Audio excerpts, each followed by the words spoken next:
Bad boys, Big Bazenga. What's up, man? What's up, man? Thank you for joining. Yes, sir. Poor Martin.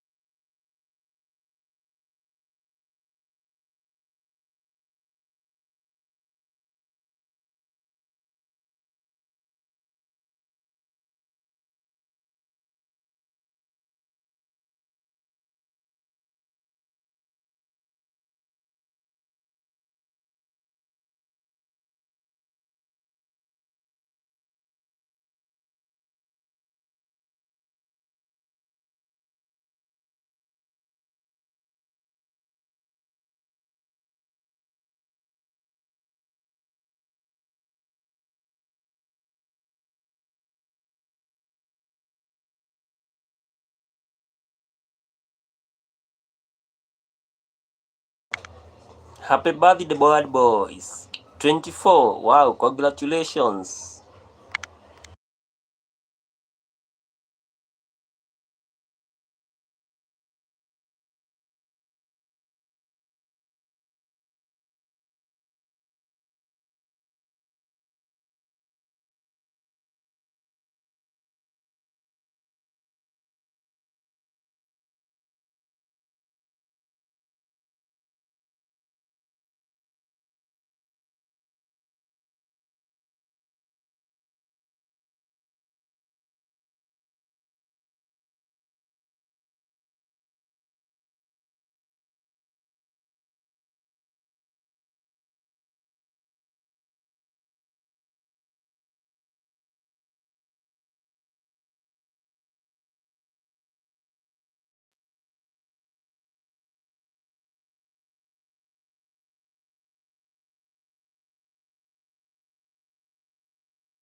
Wow, nimezeeka. Thank you guys for joining. Happy Wednesday.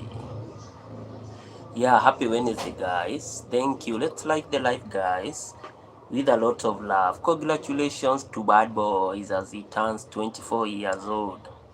Wow, congratulations. Sasa niweke budget ya Bonjour de Paris, Corinne. How are you doing? A lot of love. Long time no see. Where did you go, Corinne?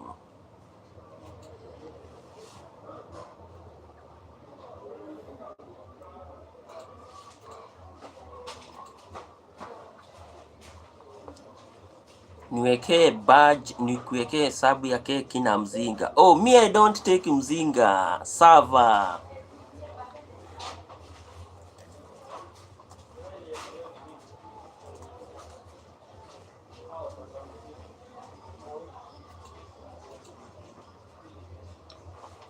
Oh, thank you guys for the likes. Let's like the live. Let's like the live. And guys, I'm going to appreciate. Karen, how are you doing today? Karen, how are you doing today?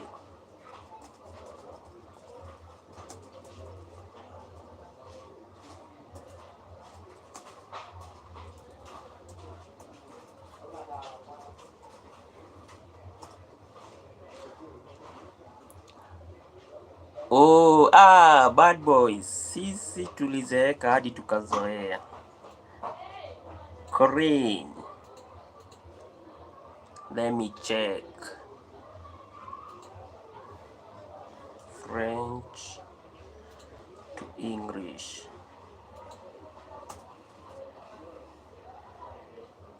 Thank you so much. Thank you, Corinne.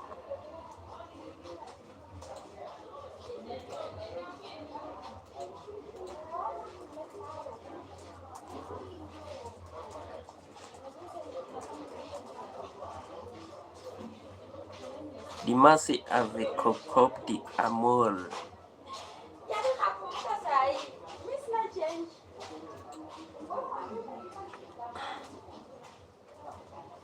Ati leo kuna nini? Leo kuna nini? Leo ni bashi yangu. Kale na mua na usikue gilimba leo. Kalen today, bad boys, he is turning. Kalen hanaga pesa. Karen ashajizungumza. Hadi wewe to treat on your bash. Treat us on your bash. We are going to appreciate. Bad boys. Treat us on your bash. We are going to.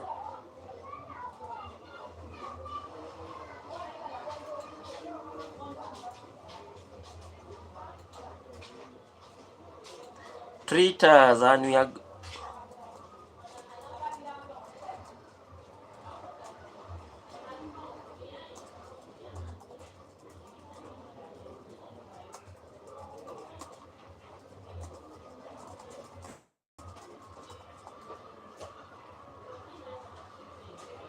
Treat us. Kujeni sleepover. To pin location. Pin location. Pin location. Pin location.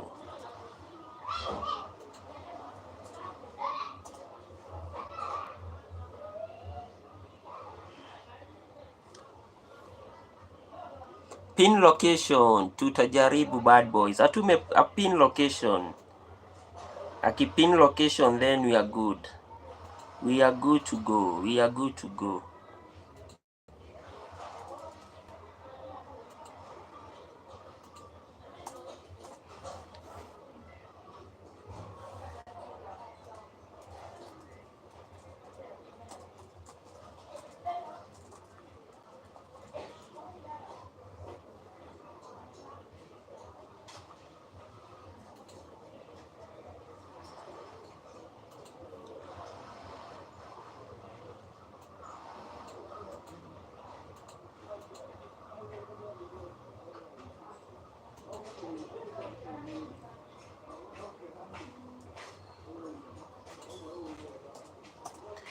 Pin for last the location. Thank you guys for the likes. Let's like the live guys. Wewe uko na namba yangu, ukifika makutano unicall.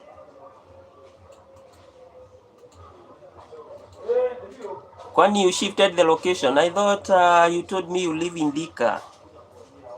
Bad boys. I guess you told me you live in Thika.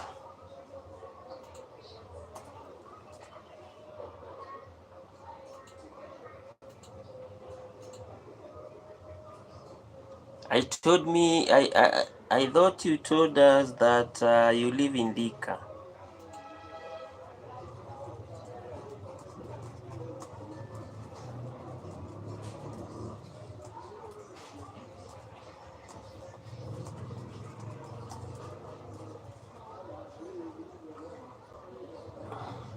Sherehe iko side za Makutano. Makutano is too far. Makutano is too far.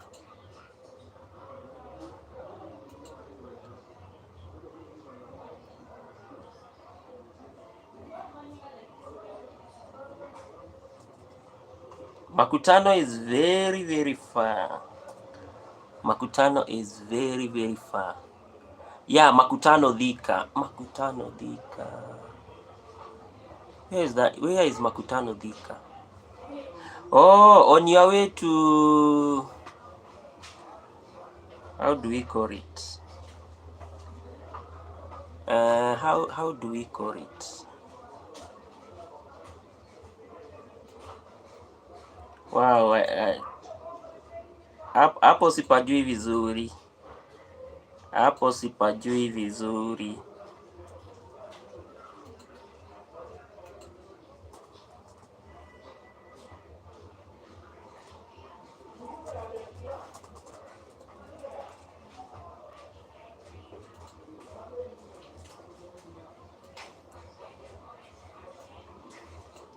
Hapo sipajui vizuri. Just tell me and then we will come with Kalen. Ni how much? Ni how much from Nairobi town? How much?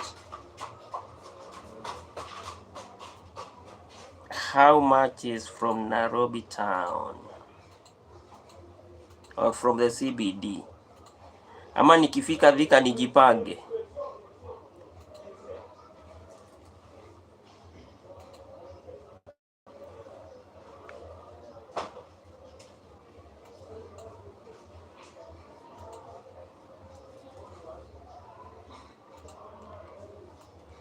Ama tukifika Thika tujipange? Kutakuwa na mzinga. Kalen is asking for some drinks. Kalen, which mzinga do you take?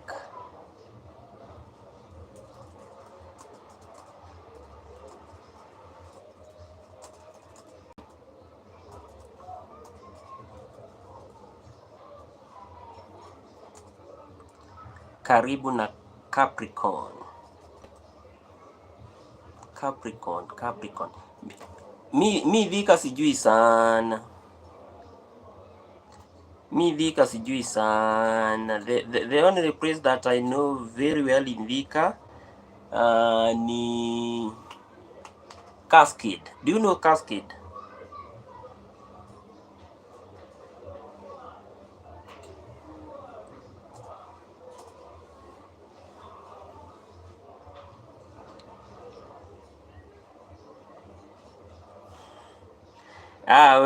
Mimi mziga huwa sikunywi, so siwezi shika. Hiyo siwezi shika sababu mimi situmii.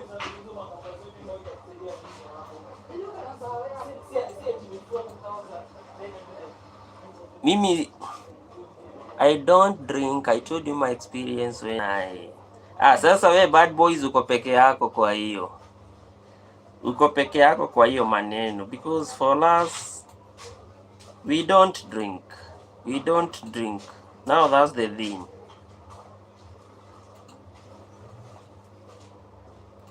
Sasa sijui tutakusaidia aje hapo.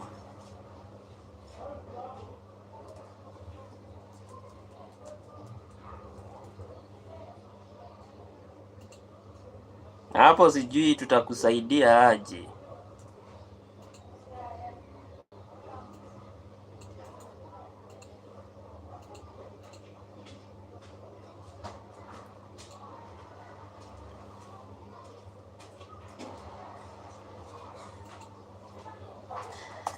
Ati unasema hata mimi sikunywagi. Of course, sasa mimi sikunywagi, siwezi hado pombe, itabidi nikunywe juice. Thank you guys for the love. Thank you. Let's like the live. We are here. We are having just evening chat, guys. We are just enjoying life here, guys, with bad boys and others. We have Corinne, we have Karen. We are here, guys. So if you are here, please guys like the live, and I'm going to appreciate, guys. I'm going to Cadel Montana to cake. Now you are talking, my guy. Cadel Montana to cake. Now that one can make. Cadel Montana to cake. Now that one makes a lot of sense. Makes a lot of sense. Because I think Kalen just told her about her drinking experience, and it was horrible. So Karen, I don't think she is going to to take a drink. I'm also not I'm also not going to take a drink. So right. Yes, sir.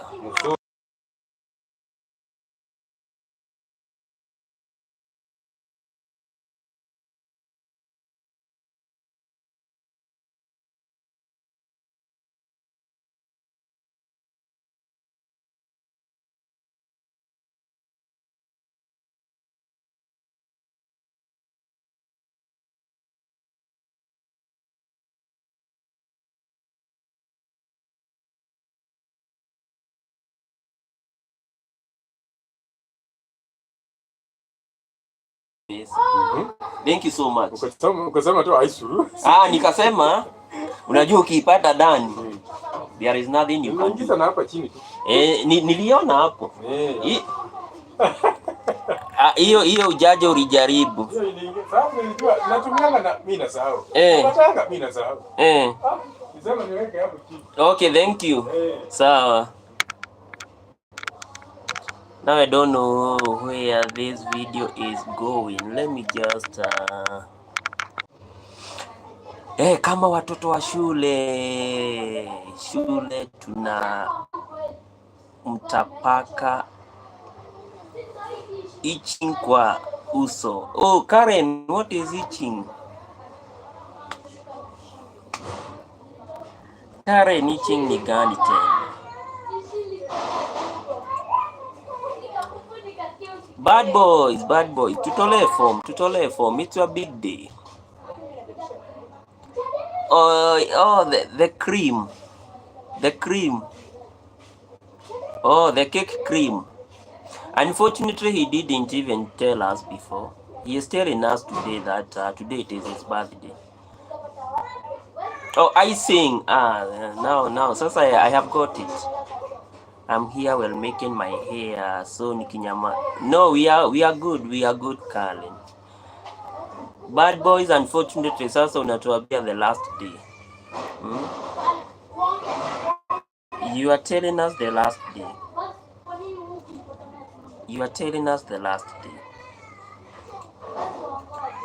And you see, if you have told us before, we could have, taken the thing very seriously. Sasa unaona na invite saa na ni usiku already. What are we going to do?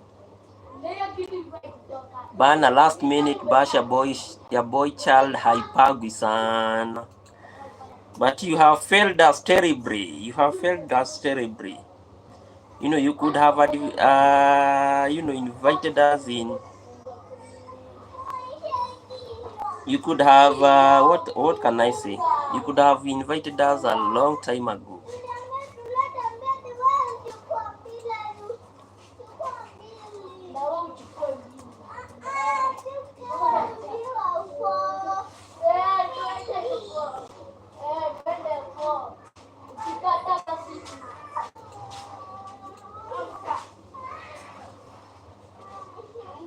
How are we going to tell our children? Of course, that we are going last minute bash.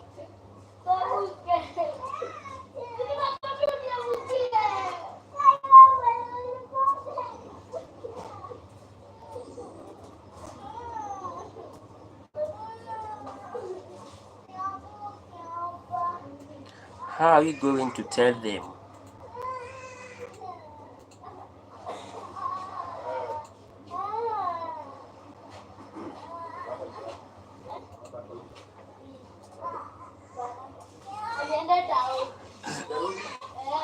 Leo imekuwa normal day, isipokuwa my parents ni nyinyi tu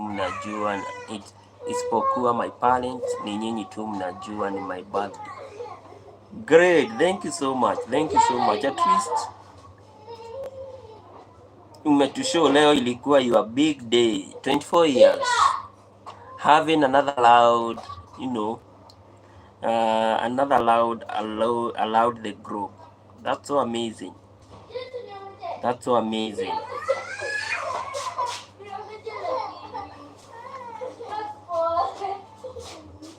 Of course. Sasa tungefanya kitu bad boys.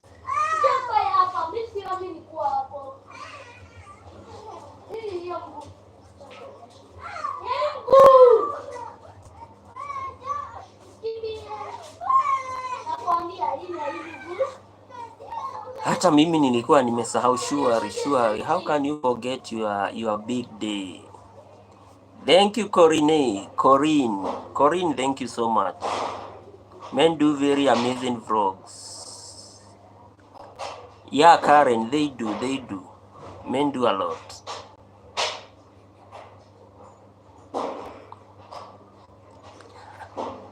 Bad boys, surely how can you forget your big day? You know, today it was your big, very big day.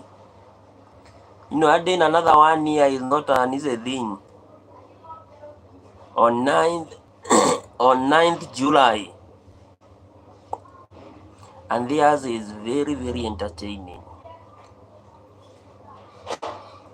Yeah, men know how to make their crafts. Men know how to make their craft.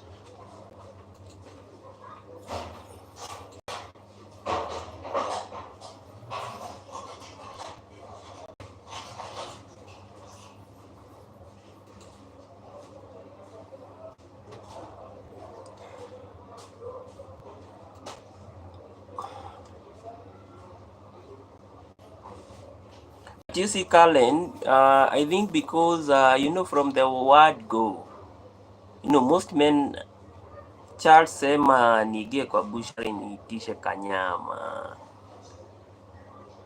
Ni sawa, nitatuma kanyama kasoa hapo buda. Usijari. Si have your number. Leo lazima nitume kamia. Leo lazima nitume kamia manzi.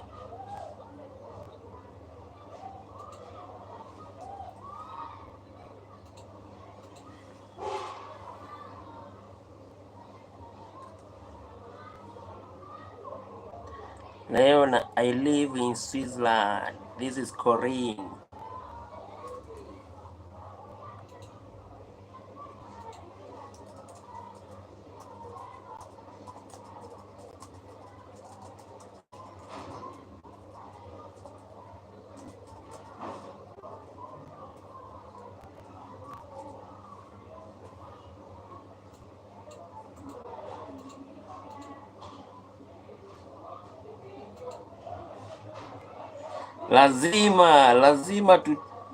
Lazima tunapeana yenye iko manzi.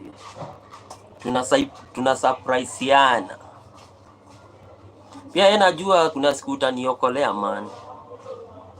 And the houses are so classic. Wow, Karen, that's a very big word. Very classic. Very, very classic.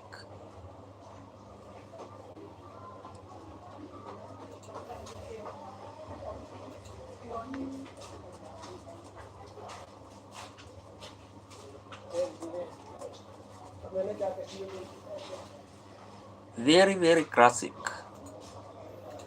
Karen, which house have you loved?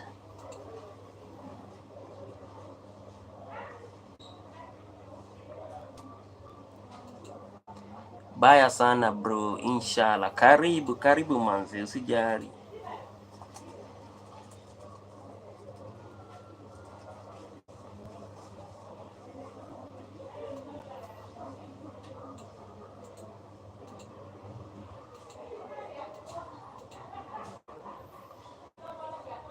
Hiyo ni so amazing.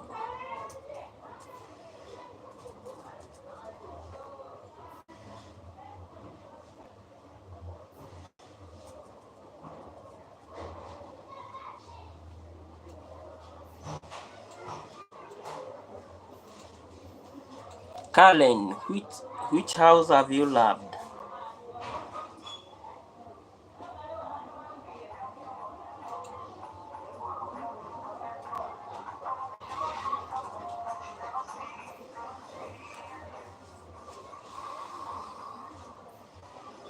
Which house? One called Ikorio Vlog. He is called Ikorio Vlog.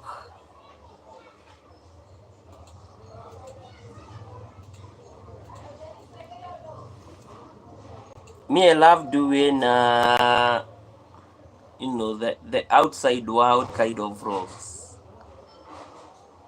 I'm more reluctant in doing the house kind of vlogs. I feel very uneasy. I feel very, very uneasy.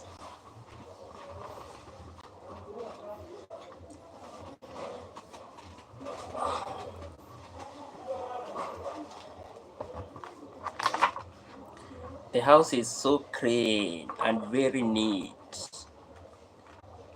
Yeah, men love to be neat, Karen.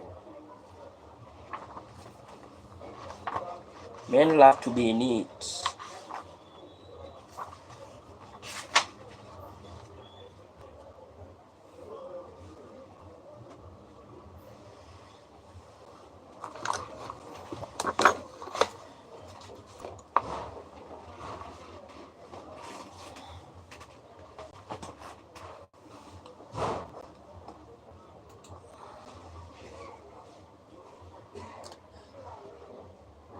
Not all. Wegine. Yeah, I can agree. Not all are very neat, but most of them are neat. Most of them are neat, Karen.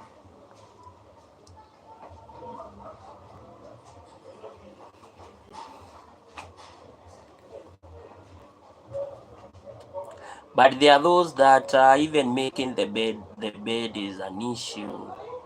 You know, there are those men that even making the bed is an issue. There are others, even guys that do not even love. You know, they are like more hydrophobic. They are hydrophobic.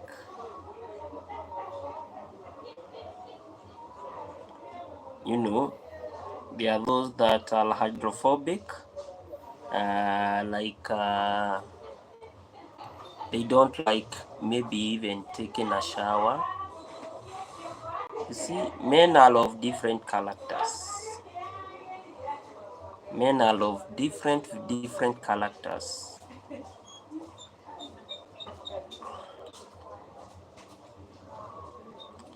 Others, but most of those that do not even love, you know, being clean, bathing, you know, such type of stuff. Most of them are lazy. Most of them are lazy. I just perceive them to be lazy. The way they smell on the armpit will chase you away, of course. You know. But there is an African saying, Karen, that says, if you want to know, if a man has been working, you know, the armpit must smell something. You see, but the good thing, they must keep clean. Yeah, they must keep clean. But there are those that do not even bathe today, tomorrow, 1 week.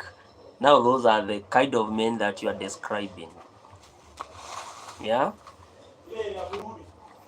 But generally, most men, you know, most men, uh, you know, those are serious about life. Those one are very clean. But the others who are just there, they are just there. No bathing, no doing what, no even cleaning their teeth. It's just an issue. It's just a very big issue. But there is a deodorant that will make them smell. Yeah. I used to use it. I used to use it. We used to call it Nivea. Nivea, yeah, Nivea. That's the Nivea. I have used that one a lot. Especially when I just want to be fresh throughout the day. Then when I go home in the evening, I just take a shower and everything comes back to normal. Nivea is so fine. Nivea is so fine. But being clean is one of the key things that, you know. Yeah. I have used Nivea. I have used that one. It's a good product. A very good deodorant. But now we have others. Bathing is an issue. You know, socks. Karen, I don't know if you have ever met these men who really even don't change socks. It's just an issue. You just go somewhere, even they can't remove their shoes. Or men have one weakness. You find that a man even buying socks is an issue. That's now the thing. So even changing their socks to better ones, it really becomes an issue.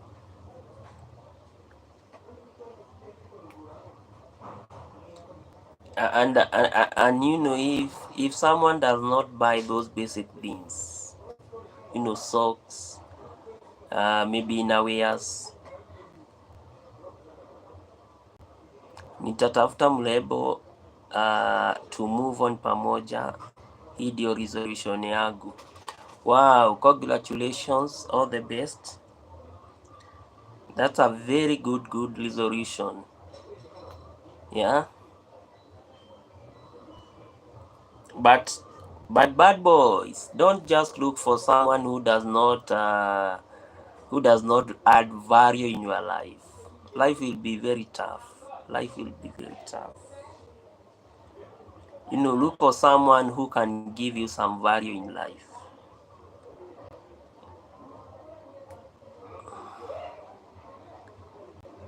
Kama armpit inanuka, hii ya mwisho yangu kuogelesha mtu. Hiyo ndio mwisho yangu ya kuogelesha mtu. Yeah. People should be fresh. People should be clean and fresh. Karen, bad boys is saying that he is going to look for someone, for a life partner. What can you tell him? Yes. Unapata betri za sauti tudogo? Size. Maybe nikuonyeshe. Nionyeshe ni cheki.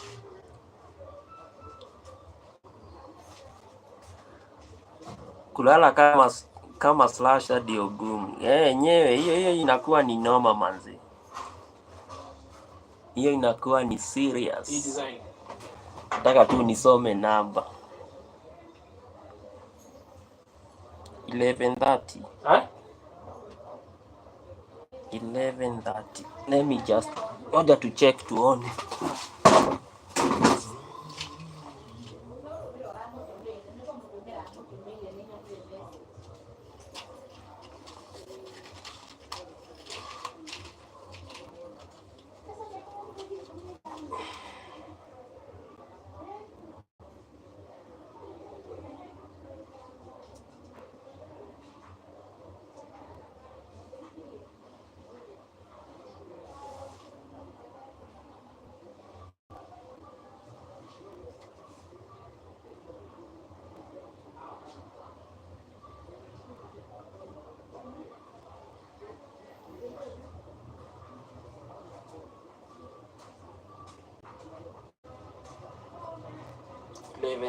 G10. Bora tunatoshana tu, tukiingia hapa tuko sawa tu. G10 nao. Iko kweli. Yaani unataka gapi? Ni how much?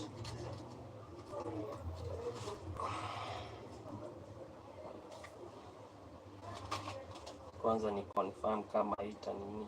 11:30 G10. Yes, sir.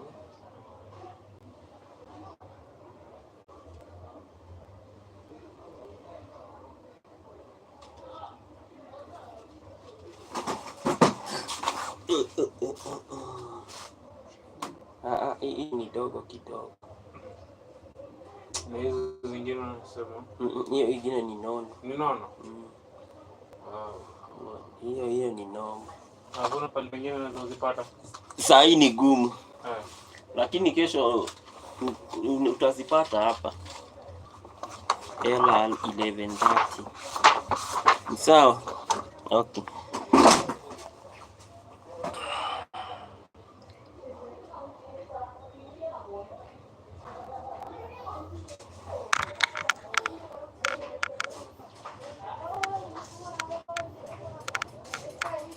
Bad boys, sahi kutafuta pesa. Sahi tafuta pesa si mlembo. Pesa ndio tutatafuta pamoja. Hiyo sio shida. Hii baridi ni noma I say. Sawa. Bad boys is not that easy to leave the woman. You're too young for that. That's Karen advice. Everything can be easy. You just made it hard. Saa hii ni time ya kutafuta hela mtu wangu, ya kuexplore. Mimi kuexplore, nime explore ya kutosha.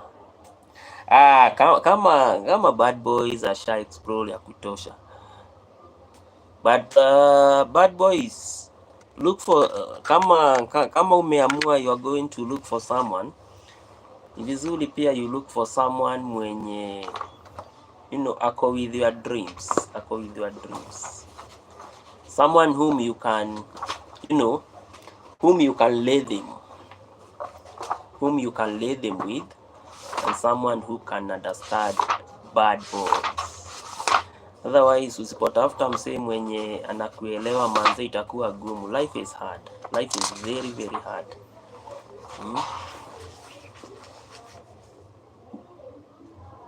11:30 G10.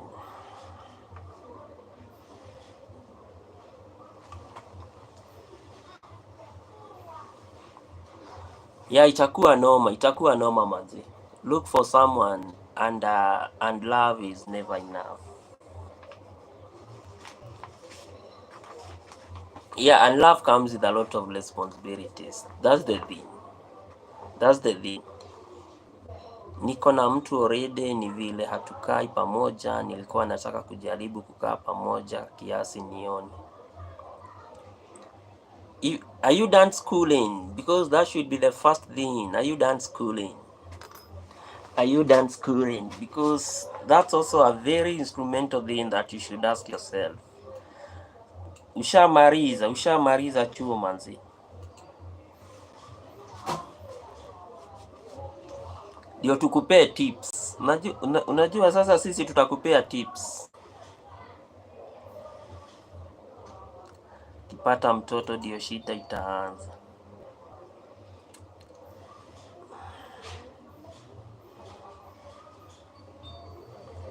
Unaona sasa Karen venye anasema, mtoi akikam sasa ndio maneno itaanza. Poa sana. Now, kona kaa hiyo. Niko karibu kumaria. You can give it a trial.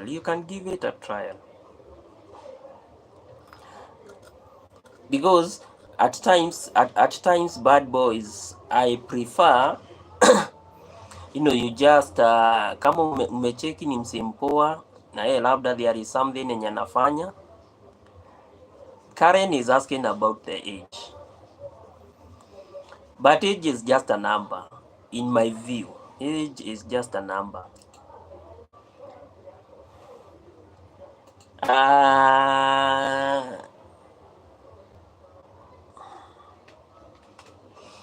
Kama yeye ashamaliza mtoi ni baraka, akikam tutarea. Wow, that's so good. Pigia kwa kiwanja mzae. Ndio sasa hata ukimaliza chuo manzi ujitume kabisa. 4 years older. She is 4 years older.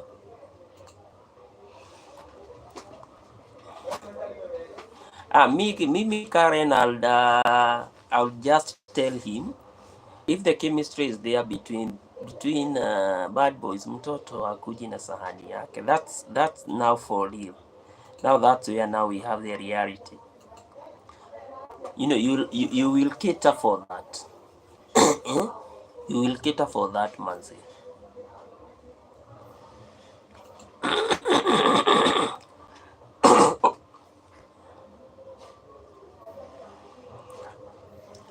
Yeah, if a baby comes, if she is older, then you can move in with her. What if Karen she was younger?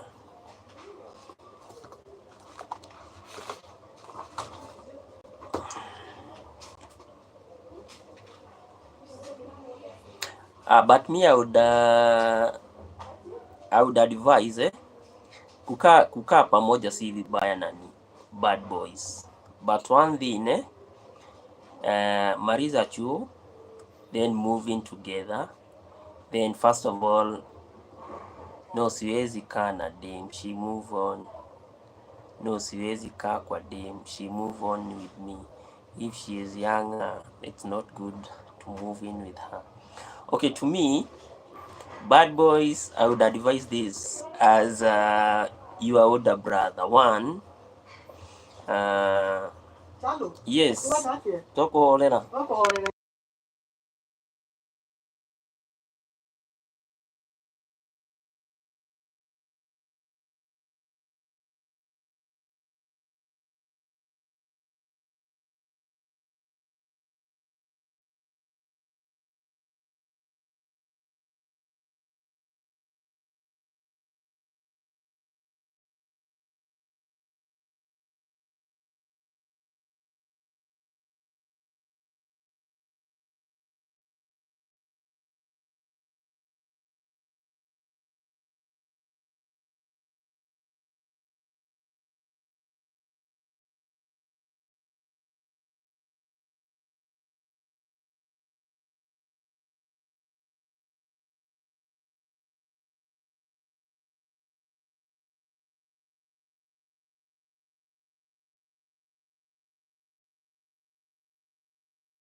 And make sure you follow the traditions of marriage. Younger chicks ni stress sana.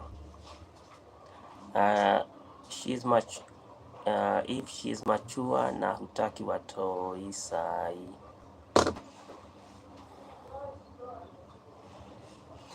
Me, I was saying this, I was saying this. One, what can I say? There is need for, bad boys kama na hatutaki watoi sai. Now that one, that's where I was coming. So me, I will divide this. You move in together. After you guys you move in together, make sure maybe mmejipatia time,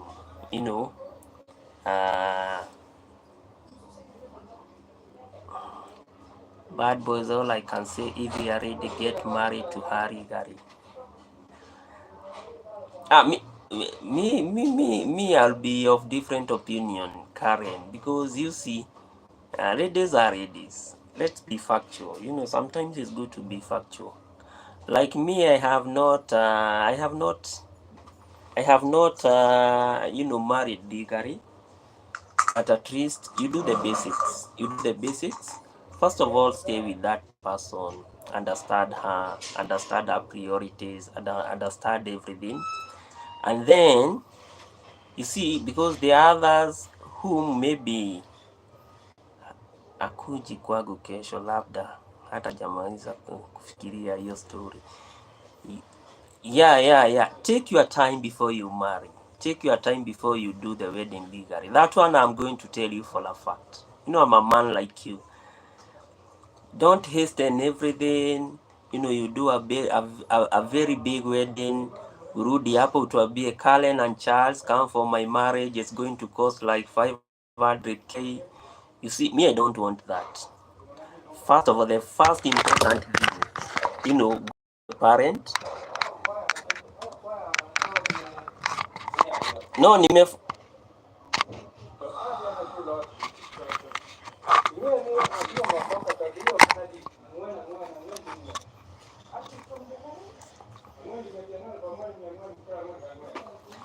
you are not serious with unakaa. Traditions must be there. Yeah, that's the thing. Karen, that is what I want you to understand. I want you really to understand that there are some processes that you must do. One, make sure umeenda kwa wazazi, tell them it's me bad boys that I have your daughter and we are starting life from the simplest life possible. And then now you move in and you start with your life. Then from there, make sure kama umepata, unajua the moment you know her home, then now you are going to follow the other processes like the ratio. It must be there. Lakini hii Guinness sijui marriage certificate sijui what, buy time my friend, buy time. I'm going to tell you for a fact, buy time, understand that person, kaeni naye vizuri. The only thing that you should do, one, make sure you treat her the best. Make sure you treat her the best. Do everything that she really needs. Then, when time comes, you guys, you are still amassing. Like everything that I have, I always write her name there. In case even today I die, the name is there. Fiti. Si leo manzi. Yes.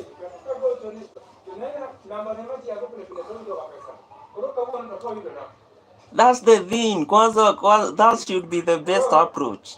That should be the. Then now come and you follow traditions like me. Go to her home, understand her home, understand her parents. They are going to tell you, now when you want to do a ratio, you have to do 1, 2, 3, 1, 2, 4. And then by that time, I want to tell you, maybe you'll have a kid.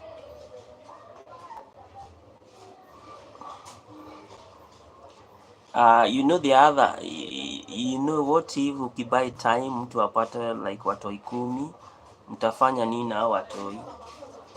No, one thing that I always say, if your kids are your kids, there are some people who are very passionate about their watoto 10 in 1 month.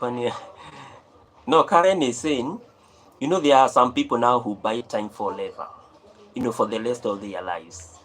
Like unapata msee leo ameoa and then labda atatembea, you see, like atatembea kwa bibi after maybe 10 years or 15 years to come. Of course we expect some babies to come in between, but the key strategy is very simple. One, bad boys have an agreement with the girl, just go to her home. If your parents are flexible, we kwanza kaa na yeye, msome tabia zake, because unajua hamjakanishana. So at the end of the day, there are some queer behaviors that you are going to notice, and on the other hand, see ati unashindana na Abraham. Karen is saying there are some people who just stay and they are just comfortable in the marriage, hadi unapata saa hii kuna 10 kids or 5 kids. So if you never took the process while you are young, then it becomes more complex for you to go and do those processes, because one, raising a kid, I have one, but raising a kid is such a hectic thing. Like now, school fees must be there. Apart from school fees, this kid needs some clothes. Apart from clothes, 1, 2, 3, sijui medicine, sijui what, sijui. If you put everything into concept, and maybe let's say now you are raising about 2 to 3 kids, now it becomes an issue. Ati watoto 10 lazima goja nikuambie my good friend, even if, and I want to tell you this one as your fellow man, even if I'm in a relationship today and I'm suspecting even some of my kids are not mine, yeah, kwanza ashike kitu na pasue, you have to be nice. And for instance, tuseme I have like 3 kids, but maybe there is a kid that I'm suspecting is not mine. If now you really want to go into depression, just do that thing that you call the DNA. It's going to disorient your life for life. So the easiest thing is very simple. accept. As long as she is with you, accept each and every kid that she is going to have, and maybe in the process utapata wote si wako. Even though Karen, I want to tell you, even though the 3 kids are not mine, if there is one thing that I'll never do, I'll never opt for a DNA. That's for a fact. One, I don't want to go to depression because one, I have invested a lot in these kids, but at the end of the day, there is nothing that I can do. So, at the end of the day, for me to be stress free, let me just continue the way I was like looking after them. And the easiest thing is, if for instance, Karen, today you are my wife and I see maybe you have 3 kids. Yeah. Just accept bribery, and then even if wanafanana with your worst enemy, because that's the kind of a statement that you want to put across. Even if wanafanana with your worst enemy, if you are a real man, and if you don't want to get into something that we call depression, just but if you see maybe she has some queer behavior, you just separate with her and then take care of your kids. Even if the 3 of them, those kids that she got in that period that you guys were together, because there are some ladies maybe mkianza kupata 2 to 3 kids, kiburi inaingia. Now she has like one thing that I love about ladies, most of them simu ya bibi usishike. No, you have the liberty, and the area that you are someone has someone else, then the better. So simu shika. Me, I always shika that phone. Simu shika, understand her. And if you suspect that there are some 2-3 affairs that are ongoing on the other hand, no, for a good man, Karen, let me just tell you one thing. For a good man, ni ushike simu, upate iko na maneno, and then at the end of the day, you just want to stay. Yeah, if she is not honest, I think nitakaa peke yangu kama no, me, I'm not discouraging you. I'm trying to encourage you, but I'm trying to give you some do's and don'ts. One, simu shika, if you understand that things are not right, she has someone else, then for you to be stress free, even if you have kids, just separate. And once you separate, look after your kids. You'll be at a lesser stress. Unlike when you are just there, she is cheating, and you just want to force, in being into that marriage, because you really want to, what can I say, because you really want the society to see you that you are a good person, you can be able to maintain marriage. That's the kind of nonsense, or that's a kind of one of the things that I always discourage someone to do.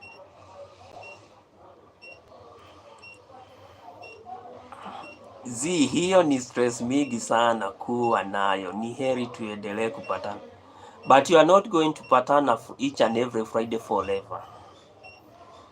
She is also in the market. let me tell you, my brother, she is also in the market. So if you see that she is best suited for you, I encourage you, just get into that thing, because one, you are just going to find that she is just a good person and she is your soulmate, like what Karen is saying, and life becomes even more easier. Mm?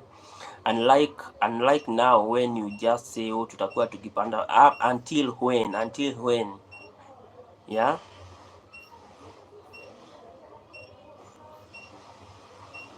No, we have perfect. Sometimes we just meet perfect soulmates, and if you are vibing with her, your character, your what is more of hers, then get into that thing.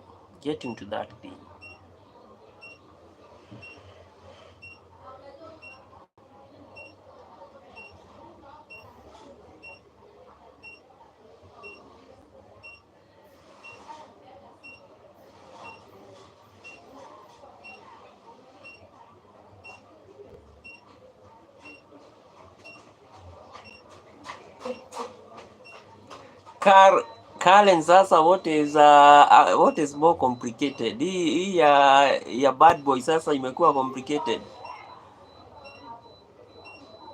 No, we are not complicating. We are we know you know we are the center of everything, so we can tell you the facts. We are not discouraging you, but rather we are telling you what to do and what not to do, so that your marriage can survive. You know, our greatest clerical call is to ensure that you start a family and you start a good family. That's the only thing that we are trying to. That's the kind of a message that we are trying to pass here. So you can see Karen anasema atafute bwana, because she really understands that marriage is a sweet thing. If you meet the right person, then things even become more easier. And I'm very positive that you're someone bad boys is the best for you. So you should never worry. You should never worry. You know, you should never worry. Never get worried. Of course, Carlin, I agree, of course.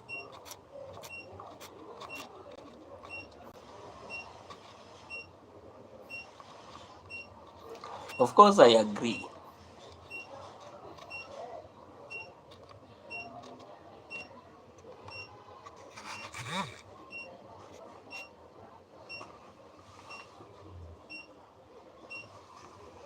Yeah, having the right person, mimi staff TBB, I just want to see where things goes.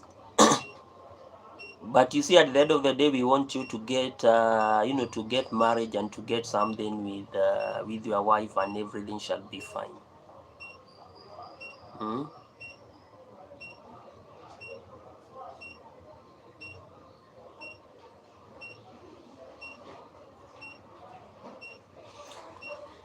It's not even for experience. You know, you'll just get there, and everything shall be fine, and everything shall be fine. So don't get worried. Don't get worried. Everything should work.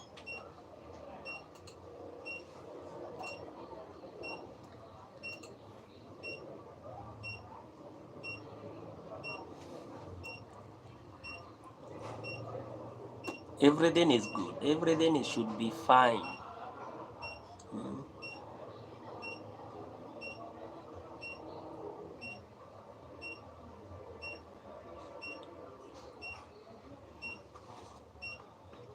Yeah, nataka tu experience kuishi na mtu tutajua after one or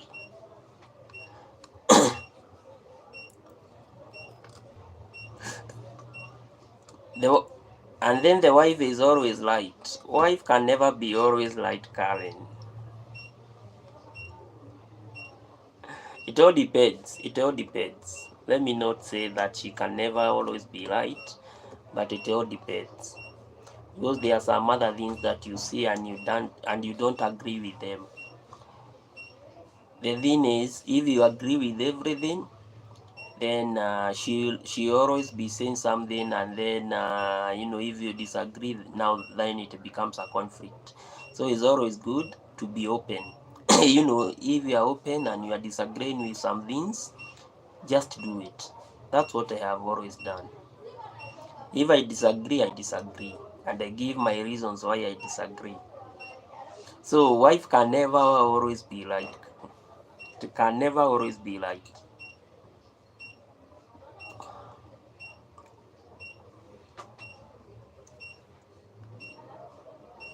Yeah. For those small things, I agree. But bad boys now will be making bado napenda my private space, so sidhani tutakaa sana. No, give they also love,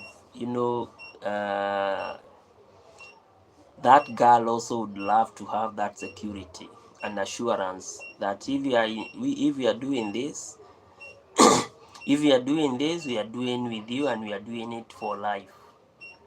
Okay. So we are doing it, and we are doing it with you for life. So if your mind is clear, just get into it.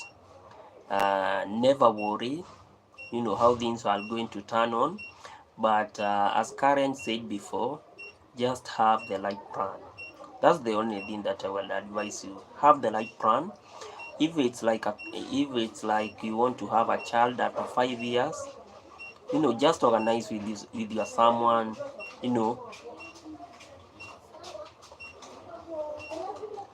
but you have been in school for 24 years, then so that one is not a big deal. Even as we married after school, we married after completing school, so you cannot say that nimekuwa huku 24 years peke yangu. No, that's not how to approach issues. For those 24 years you have been in school, you must accept that, and now you are making that transition. Sasa hiyo ya kuoja ndio mimi nakataa, bad boys. That one me, I'm saying no to it, because I really want, if you really need a good stable marriage, a real good stable marriage, have an assurance with someone that you really want, that you really love. That should be the thing. Yeah, have that, give her that kind of an assurance, be it rain, be it sunshine, be it good times, be it bad times. You are going to start with her. That's the only thing that most of the ladies love to hear from us. And then now make it practical. Don't make it, you have been making it maybe for 2 years verbally, but now she really want to see the practical part of it.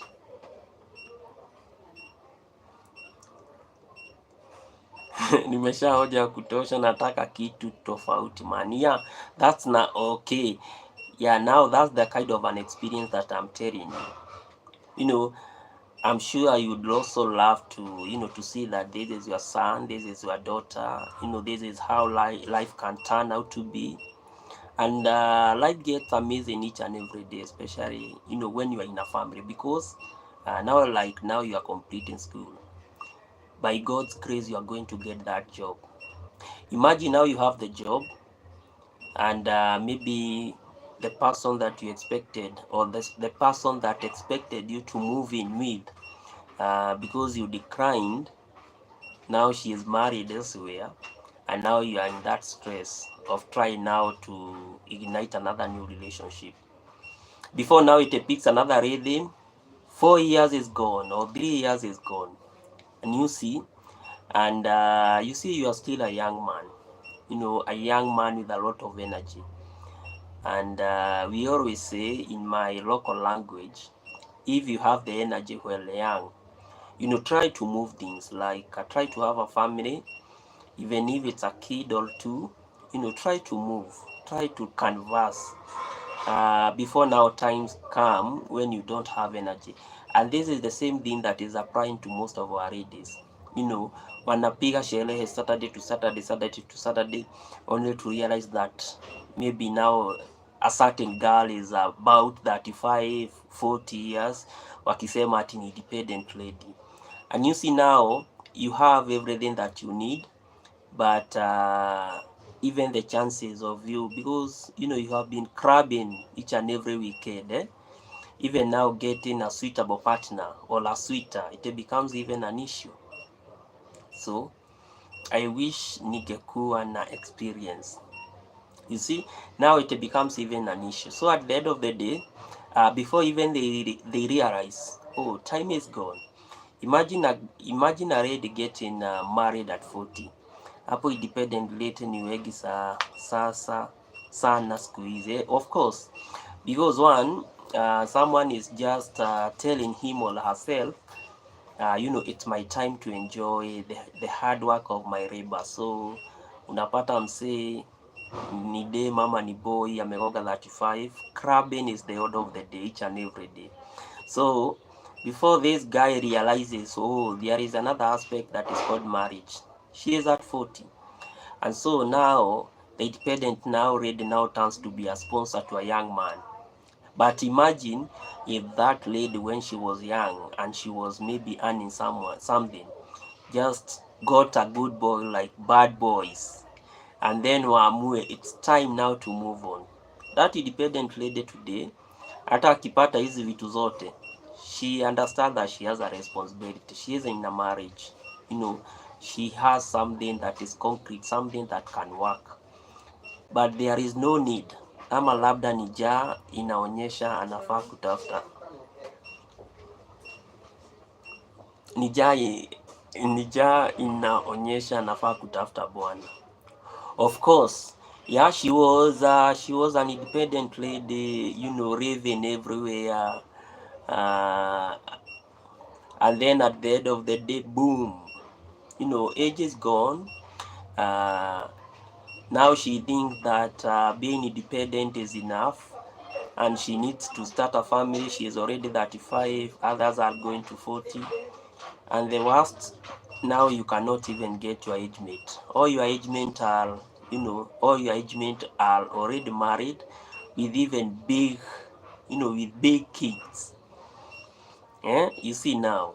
So if they have even their family men and women, even in some gatherings, they cannot even attend, because now you are in two different classes. So it's always good, to experience some things, uh, because you just feel very comfortable, especially when you are talking and you understand that you are a parent. You can understand the hustle, you can understand, the pain of your kid, you can understand all these things.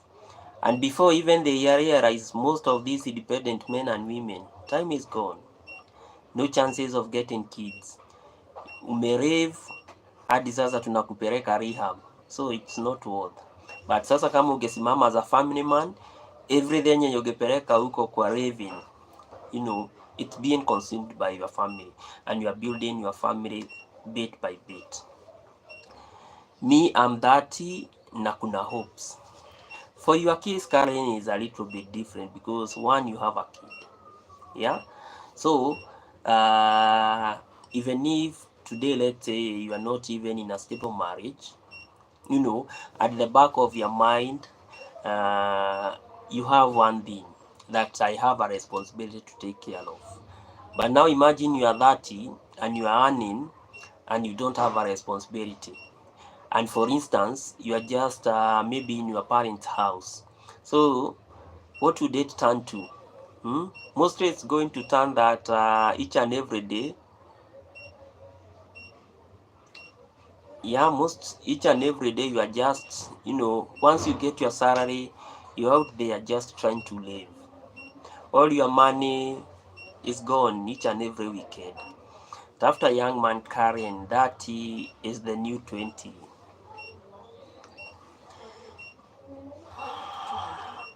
Okay, not after our 70.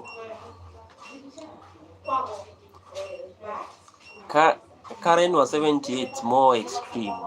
He has left very, very little, number of years before he meets his maker. So look for a younger man who is going to enjoy with you, quite some time before, he goes to the maker.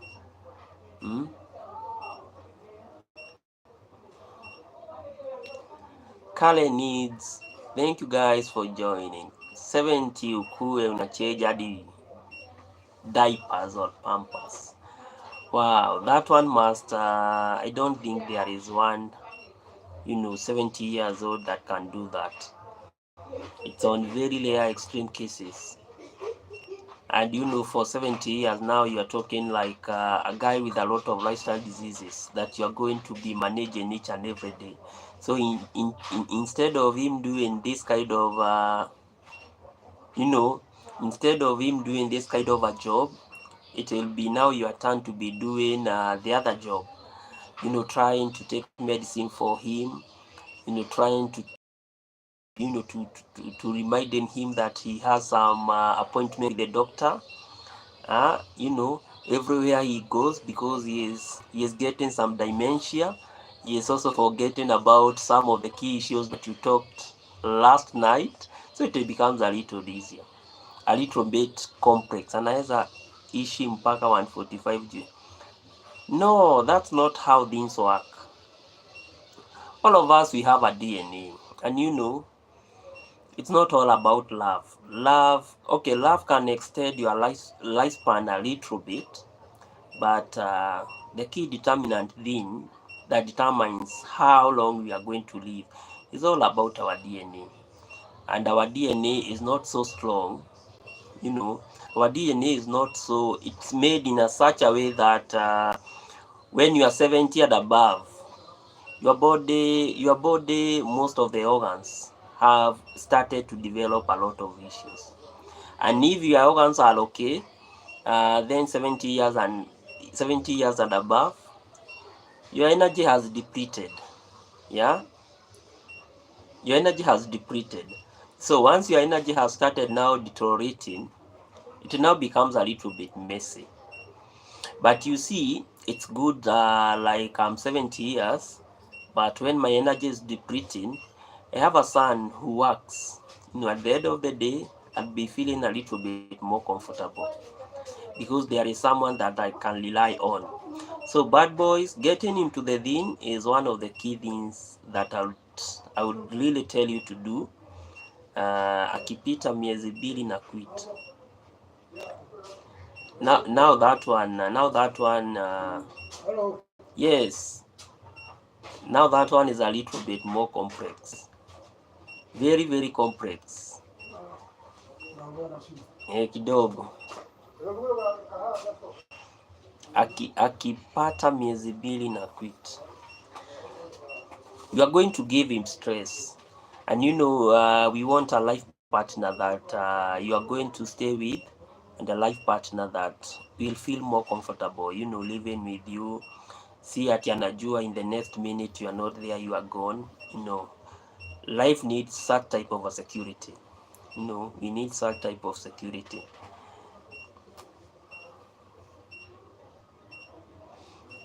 Atakung'oa meno mfanani. No, we have good partners, even old partners, especially those guys maybe that they were very old, those guys that are really old, but they had faithful events, like the wife died, and so the man still, the good thing with us men, even at 70 we feel young, okay, but already at 70 and maybe the husband is not there, they no longer feel that kind of sense of being young. That's now the difference, because you can hear a 70 years guy, he is having an affair with a 25 or even 20-year-old lady, and they are getting kids. You see, because that's the thing with men. But women, on the other hand, uh, but women on the other hand, 70, 50, the level of confidence just deteriorate with time. And that is nature, and there is nothing that we can do about nature. So we just have to accept that once time is gone, there is nothing that we can be able to reverse. This is how our DNA, changes with time. So when we have energy, it is the right thing to do. So mimi bora kuna food, nitavumilia but si kuchapwa. That's one thing that I always say. If you are in a violent marriage, there is no need to get into that marriage. That one I always say.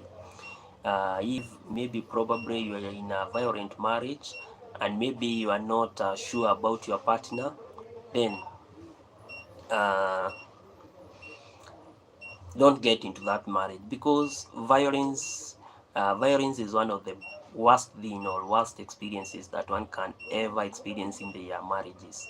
So and especially when you see that a man is each and every time he is battering the wife, jua sasa hapo hakuna mapenzi, that's now like one kind of party that want to domineer in that marriage.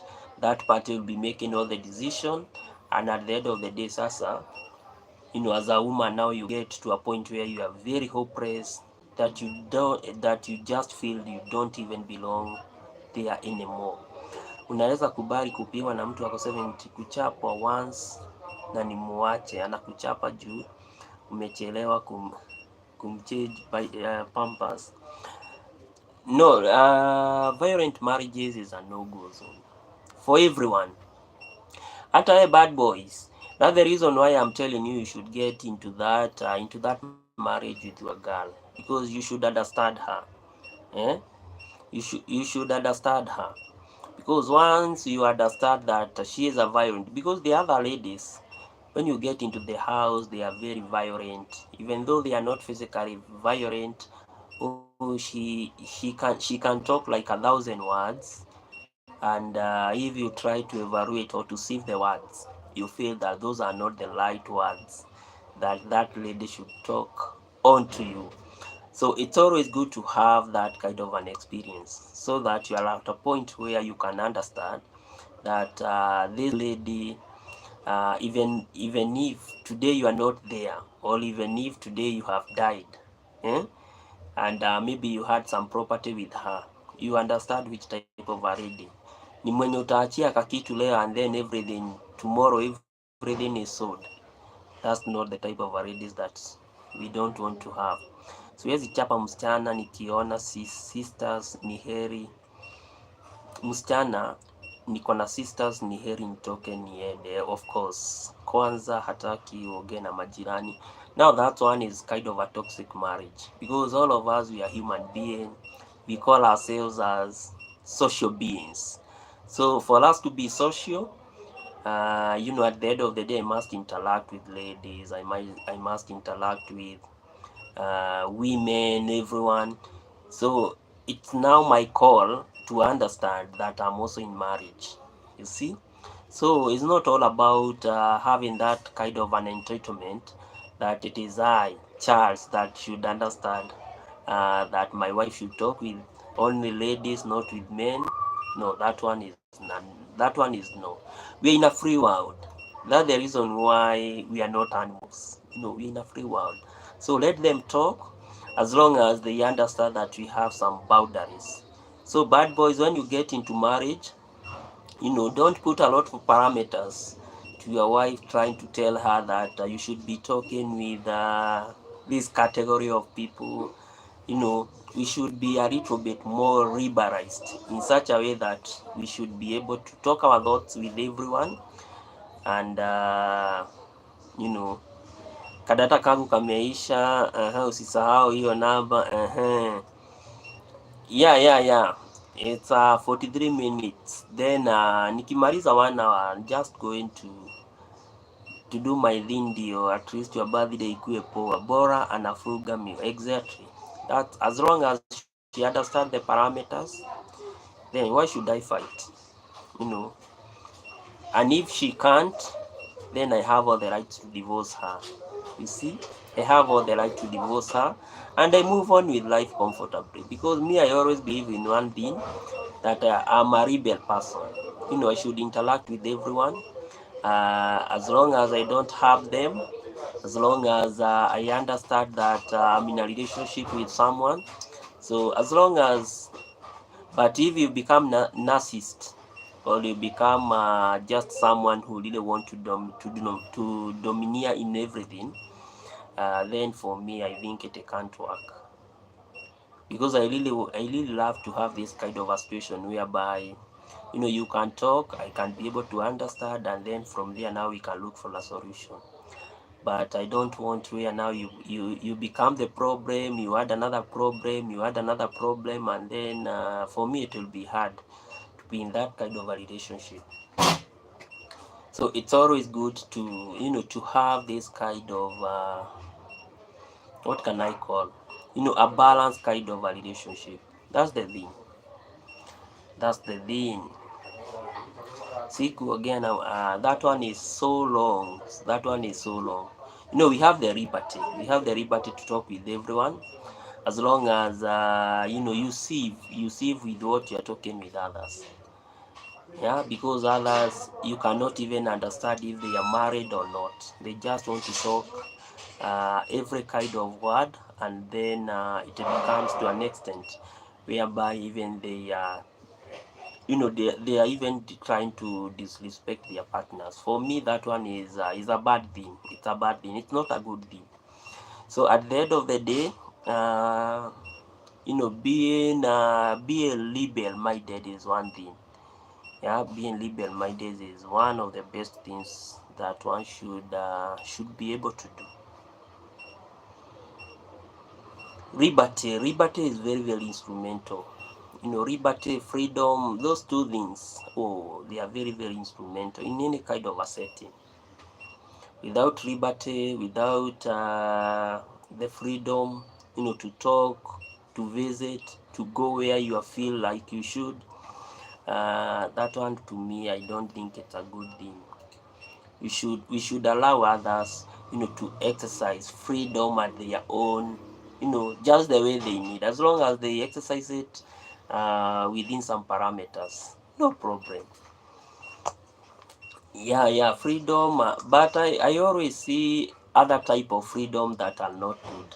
For instance, let's say Karen, we met in a club and then I married you, and then we already couples, but each and every Friday you want to go to to Mugithi, eh? And we are already married. Now that one is not freedom. That one now you are like kind of misusing me, yeah, because I think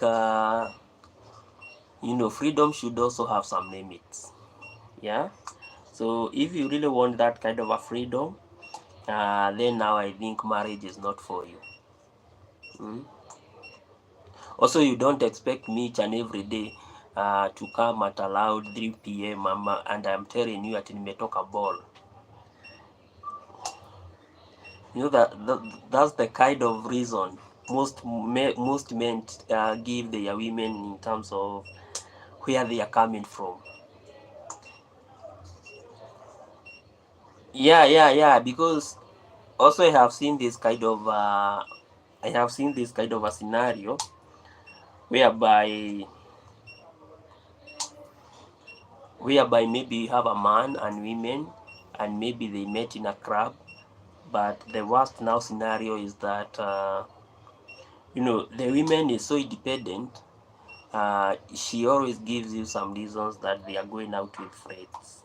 How now that kind of friendship is what I would not love to prevail in my house.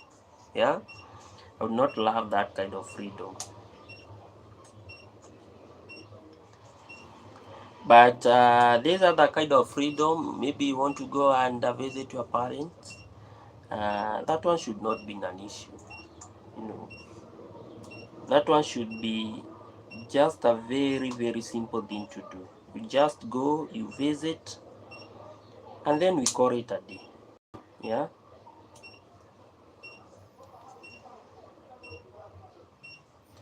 Of course, that's the thing. That's the thing.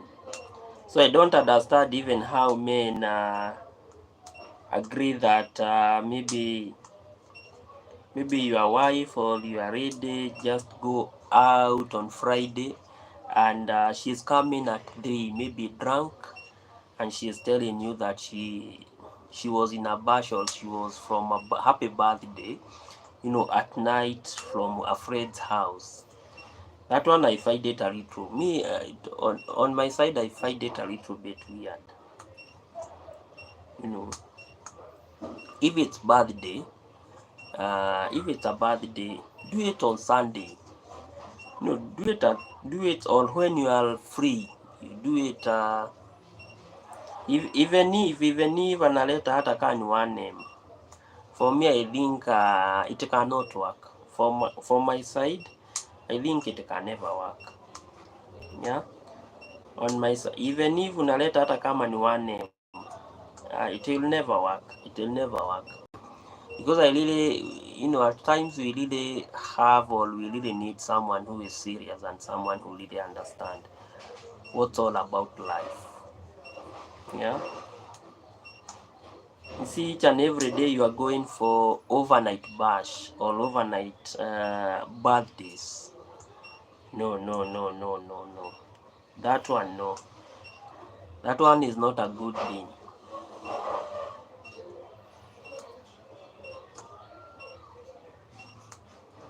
That one is not a good thing.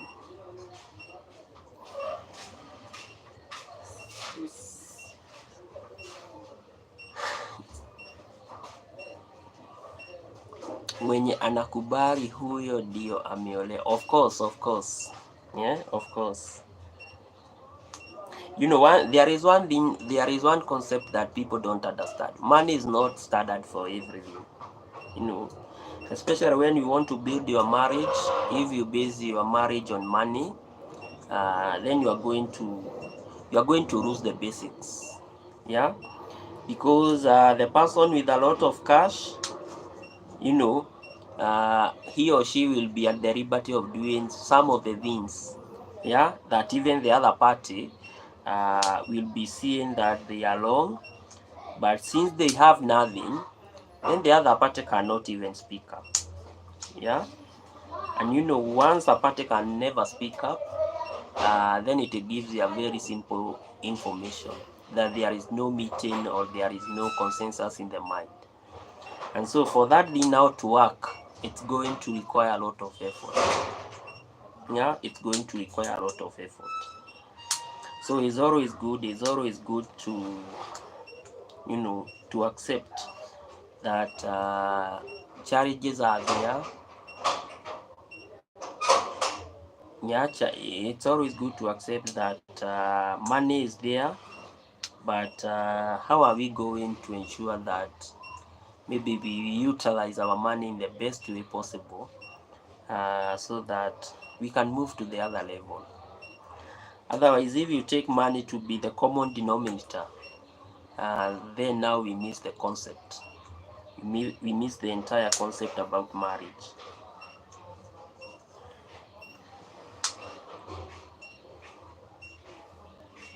Leo nimepost.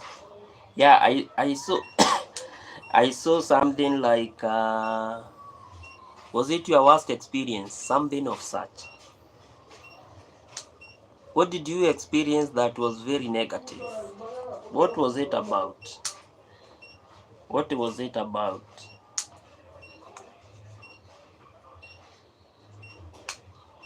What was it about this thing that you experienced that was very, very negative? It was kind of a friendship. Yeah? I think was it toxic friend or what was it? What was it, Karen, that you experienced that was very, very negative?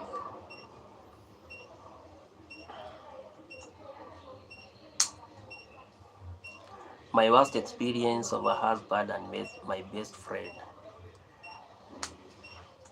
Is it based on experience or it's based on factual?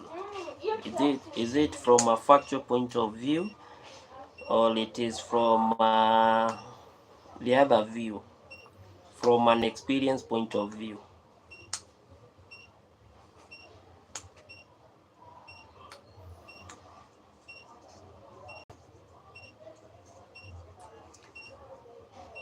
Wow, how does the story go? No, you can at least narrate how it goes before I even go and watch it and then give a thumbs up for it.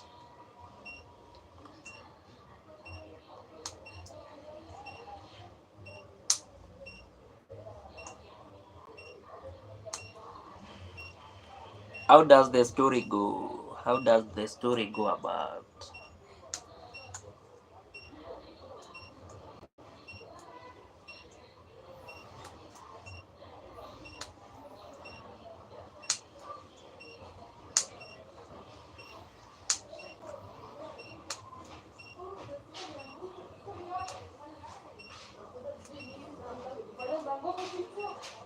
So the kid was kidnapped. Hey, after the kid kidnapped, what actions did you take? And now we are assuming that the kid has been kidnapped by your husband.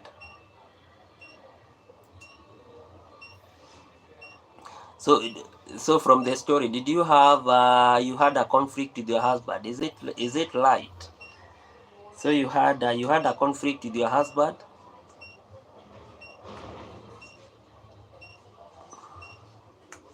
and they pretended to know.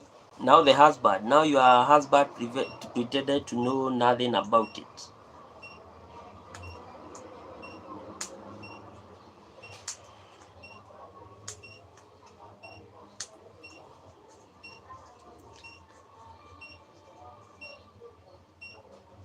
So your husband pretended to know nothing about the kidnapping of your kid.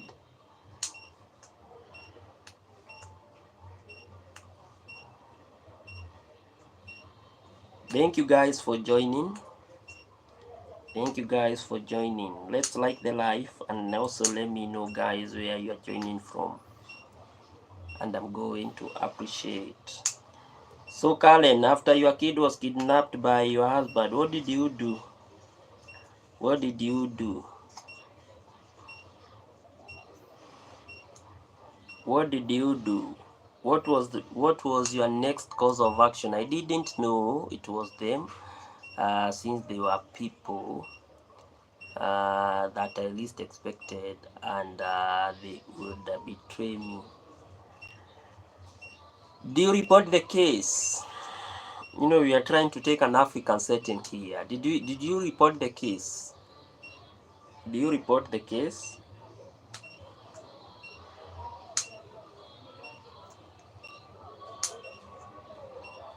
And how long did you take before you reported that case?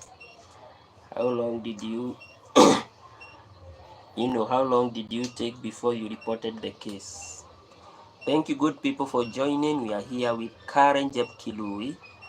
Guys, if you haven't subscribed to her platform, kindly check her out. She makes very good stories. And if this is your first time in this platform, guys, also give it a thumbs up and consider being one of our members, and I'm going to appreciate. I reported, but there was no positive result. So now the police took the investigation. How long did they take before they told you, or how did the investigation go about? Did they like give you a timeline on how they were going to to look for the kidnappers? Or what did it transpire between you and the police, or what I would call the protective body? How long did they give you? They took like forever. Oh, that might be very frustrating, considering considering this is your child. Eh? So finally, did the police get the real results, or you? Because I know you are mentally unstable. I guess you must have been very mentally unstable when they were taking the investigation, and they took time before they gave you the results.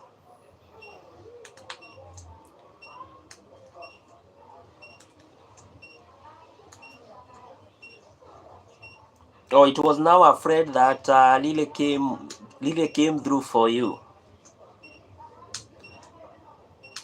How did it go? You asked your friend to bail you out, and your friend now took the investigation, or what really happened?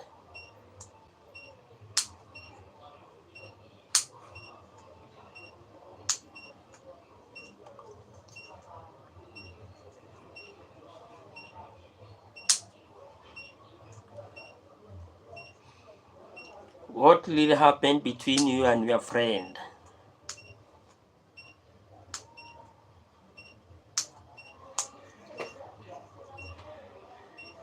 What really happened between you and your friend? My friend saw my best friend with my niece one day.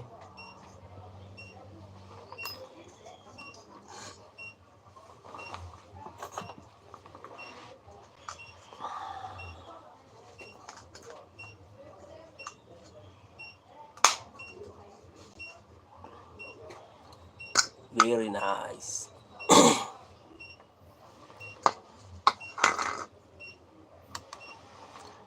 Thank you guys for joining, and my best friend looked suspicious. That's now your friend really thought they might have been the main problem.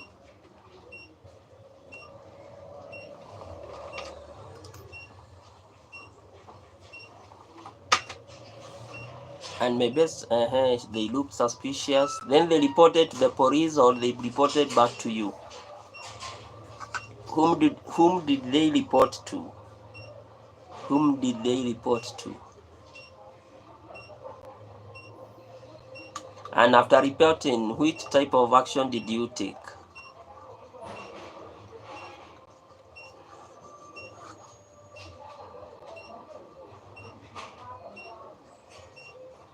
So the friend called me out and it. Yes? Nikki?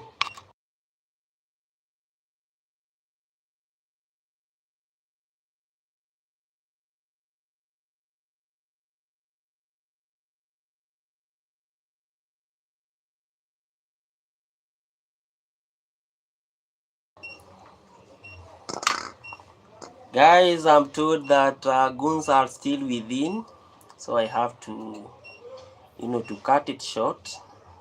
Yeah, I'm being told that goons are everywhere. So this is a kind of a country that you are living in. So guys, I'm going to call it off at this point. Let's see tomorrow. Bye everyone, and have a good night. Let me just cross, because if you hear that we have goons everywhere, then you have to be safe, guys. So thank you so much, guys. Let's meet tomorrow.